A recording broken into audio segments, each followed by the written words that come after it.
شروع اللہ کے نام سے جو بڑا مہربان نہایت رحم والا ہے۔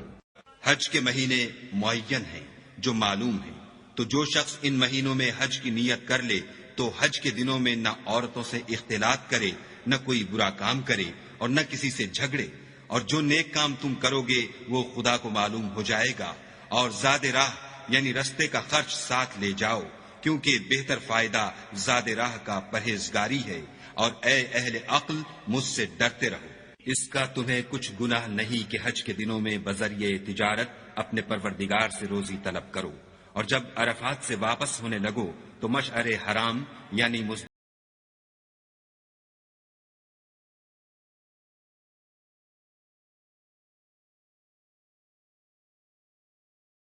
پھر جہاں سے اور لوگ واپس ہوں وہیں سے تم بھی واپس ہو، اور خدا سے بخشش مانگو، بے شک خدا بخشنے والا اور رحمت کرنے والا ہے۔ پھر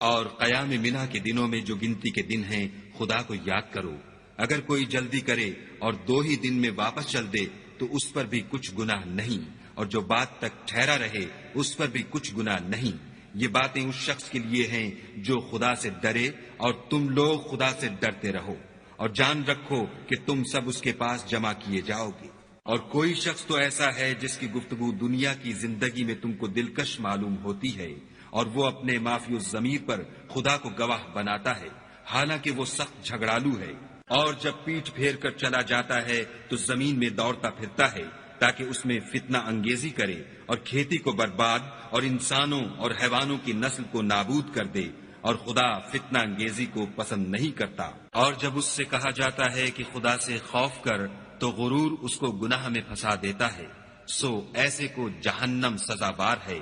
اور وہ بہت برا ٹھکانہ ہے۔ اور کوئی شخص ایسا ہے کہ خدا کی خوشنودی حاصل کرنے کے لیے اپنی جان بیچ ڈالتا ہے، اور خدا بندوں پر بہت مہربان ہے۔ مومنو، اسلام میں پورے پورے داخل ہو جاؤ اور شیطان کے پیچھے نہ چلو، وہ تو تمہارا صریح دشمن ہے۔ پھر اگر تم احکام روشن پہنچ جانے کے بعد لڑکھڑا جاؤ تو جان رکھو کہ خدا غالب اور حکمت والا ہے۔ کیا